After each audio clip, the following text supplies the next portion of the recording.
Hello friends, today I am discuss about pulmonary tuberculosis. तो चलिए आइए देखते हैं। तो हम फर्स्ट बात करते हैं पल्मोनरी ट्यूबरक्लोसिस। डेफिनेशन की बात करते हैं।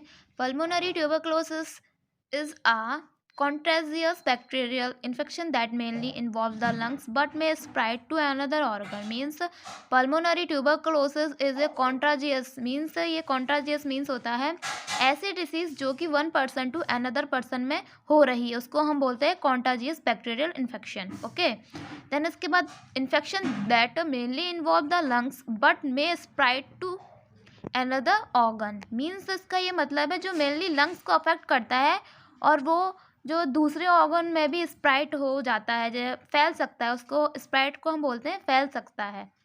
Okay, then an infectious bacterial disease characterized by the growth of nodules tuberculin in the tissue especially the lungs. means ये है जो pulmonary tuberculosis है वो एक infectious bacterial disease है जिसके अंदर क्या होता है, टिश्यू के अंदर नोड्यूल्स बन जाते हैं और वो नोड्यूल्स को हम लोग बोलते हैं ट्यूबरकुलिन, जो कि मेनली लंग्स के अंदर बनते हैं.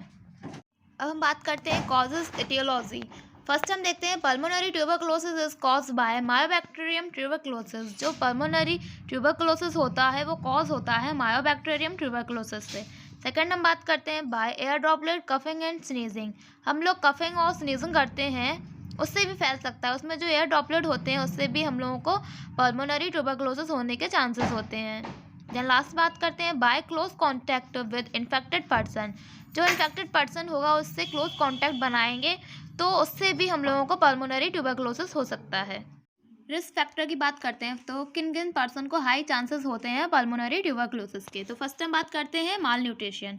ऐसे पर्सन जो माल नरिश हैं और जो न्यूट्रिशन लेवल बहुत कम है उनका, वो लोग सबसे पहले अफेक्ट हो सकते हैं पल्मोनरी ट्यूबरक्लोसिस से. सेकंड हम बात करते हैं एक्सेसिव अल्कोहल एडिक्शन. ऐसे लोग जो अल्कोहल का बहुत ज़्यादा कंजप्शन करते हैं उन लोगों को भी हाई चांसेस होते हैं पल्मोनरी ट्यूबरक्लोसिस के.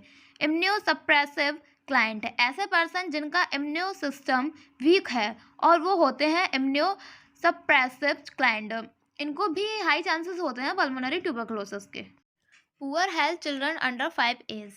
अगर आपकी हेल्थ पुअर है, अंडर 5 एज मतलब 5 साल कम के बच्चे, जो बच्चे उनको भी हाई रिस्क होता है पल्मोनरी ट्यूबरक्लोसिस का. Last one smoking. स्मोकिंग भी एक हाई रिस्क फैक्टर बन सकता है पल्मोनरी ट्यूबरक्लोसिस का. Stage of tuberculosis. There are a 3 stage of tuberculosis. ये मेनली 3 स्टेज होती है divide. First one is primary stage, second latent stage, third active stage. तो फर्स्ट हम बात करते हैं प्राइमरी स्टेज की. People with weak immune system, ऐसे पर्सन जिनका वीक इम्यून सिस्टम है. Then show symptoms 1 to 2 week after microscope enter the body called primary infection. ऐसे पर्सन जिनका वीक है इम्यून सिस्टम, उनके अंदर माइक्रो ऑर्गेनिज्म एंटर करेगा तो वो 1 to 2 वीक में सिम्टम्स शो होने लग जाएंगे. तो हम इस स्टेज को क्या बोलेंगे, प्राइमरी स्टेज. सेकेंड हम बात करते हैं लेटेंट स्टेज. बैक्टीरिया में also be absorb by microphages और WBC and such bacteria can persist inside the macrophage and remain dormant for year. Means latent stage का ये मीन्स है जैसे कि किसी पर्सन के अंदर बैक्टीरिया आया और उसको माइक्रोफेज या WBC में इंगल्फ कर लिया, मतलब कि इम्यून सिस्टम ने रिस्पॉन्स किया, माइक्रोफेज आया और उस बैक्टीरिया को इंगल्फ कर लिया.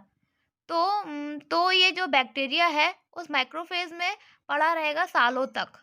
ओके, जब तक हम लोगों का इम्यून सिस्टम वीक नहीं हो जाता है. तो इस स्टेज को हम बोलेंगे latent stage.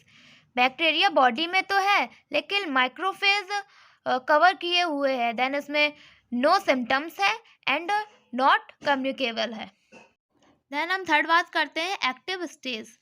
whenever immune system weaken bacteria with multiply and make you sick, so symptoms and communicable. Means इसका मतलब ये है बैक्टीरिया को माइक्रोफेज ने कवर कर रखा है, लेकिन जब अपना इम्यून सिस्टम वीक होगा तो ये बैक्टीरिया बाहर आ जाएगा और बाहर आकर मल्टीप्लाई करेंगे और जो मल्टीप्लाई करेंगे हम लोगों को सिक कर देंगे, बीमार कर देंगे मतलब. तो उस स्टेज को हम बोलेंगे एक्टिव स्टेज. देन इसमें शो भी हो रहे हैं सिम्टम्स, दिखाई भी दे रहे हैं, और ये कम्युनिकेबल भी है, मीन्स ये कि एक पर्सन से दूसरे पर्सन में फैल भी सकती है। अब हम बात करते हैं पैथोफिजियोलॉजी की। तो क्या क्या डिसीज़ के कॉज होते हैं?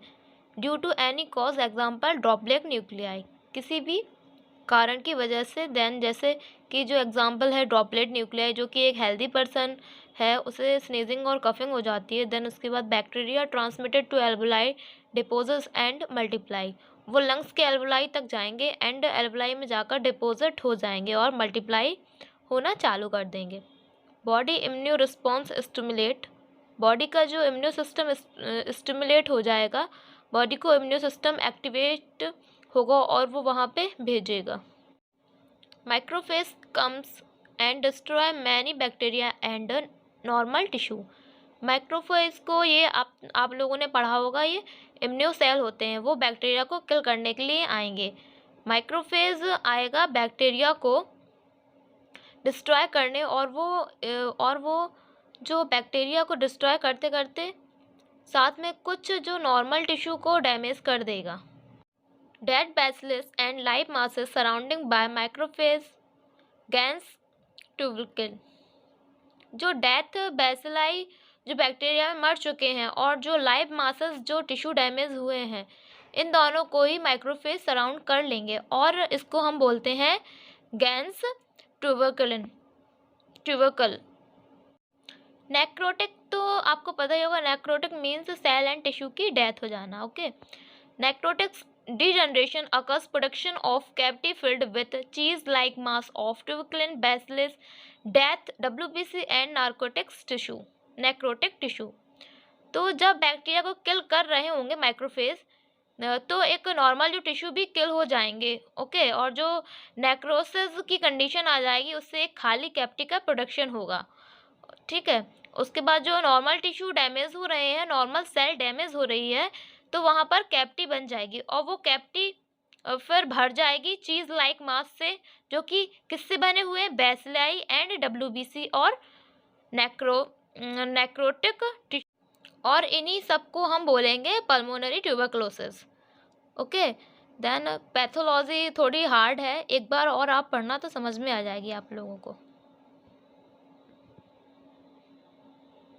साइन एंड सिम्टम्स की बात करते हैं। लॉन्ग टर्म कफ 3 वीक्स, 3 वीक्स से ज़्यादा कफ हो रहा है, वो भी साइन होता है पल्मोनरी ट्यूबरक्लोसिस का। ब्लड इन द कफ, कफ में ब्लड आना, फीवर भी आता है, चेस्ट पेन होता है, ब्रीथिंग डिफ़िकल्टी, ब्रीथ लेने में बहुत डिफ़िकल्टी होती है, चिल्स, नाइट स्वेट, मतलब कि सोते टाइम बहुत ज़्यादा स्वेटिंग होगी। ओके, लॉस ऑफ एपेटाइट, भूख न लगना, वेट लॉस, वीकनेस भी आएगी आपको, जब आपको भूख नहीं लगी तो आपको वीकनेस भी आएगी, एंड फटीग, थकावट भी महसूस होगी आप लोगों को। डायग्नोस्टिक इवोल्यूशन की बात करते हैं। फर्स्ट फिजिकल एग्जामिनेशन देखेंगे, हिस्ट्री कलेक्शन देखेंगे, चेस्ट एक्सरा कराएंगे, स्पुटम टेस्ट में हम देखेंगे, स्पुटम टेस्ट के अंदर एसिड फास्ट जो बैसिलाई का प्रेजेंस दिखेगा। मैंटॉक्स टेस्ट, ट्यूबरकुलिन इंजेक्टेड इंट्राडर्मली, जो मैंटॉक टेस्ट होगा वो ट्यूबरकुलिन के लिए होता है, डर्मल लेयर में इंजेक्ट करेंगे बहुत कम अमाउंट में। ओके, देन आफ्टर 48 से 72 आवर चेक करेंगे कि नो ड्यूरेशन दिखा रहा है तो उसका मतलब नेगेटिव टेस्ट होता है, अगर इन ड्यूरेशन दिखा रहा है तो समझो पॉजिटिव है। ओके, इसलिए टेस्ट करते हैं Mantoux test. Blood test WBC increased during infection, ESR elevated ESR may be expected in children with tuberculosis। WBC increase होगा तो इन्फेक्शन के टाइम इन्फेक्शन के चांसेस होते हैं इसमें। ओके, ESR भी बढ़ जाता है, ESR का फुल फॉर्म होता है एरिथ्रोसाइट सेडिमेंटेशन रेट। लास्ट हम बात करते हैं मेडिकल मैनेजमेंट की। तो ट्रिक देखिए इसका, RIPESKEPTOCCRA। फर्स्ट है first line drug, second line drug, and last never agent.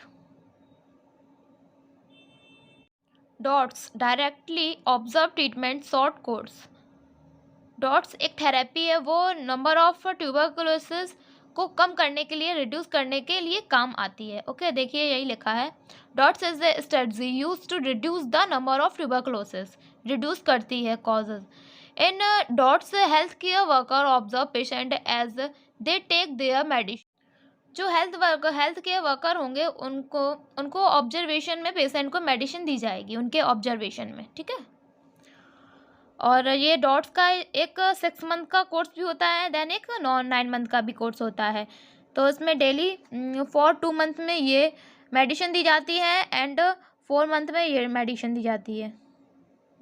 तो ये टोटल होता है 6 मंथ का कोर्स डॉट्स का, और 9th मंथ का भी होता है, वो आपको फार्माकोलॉजी में पढ़ने को मिलेगा। MSN में 6 मंथ का ही कोर्स इसमें है। अगर हमारी आपको वीडियो अच्छी लगी हो तो लाइक करें, सब्सक्राइब करें और अपने फ्रेंड्स के साथ शेयर करें।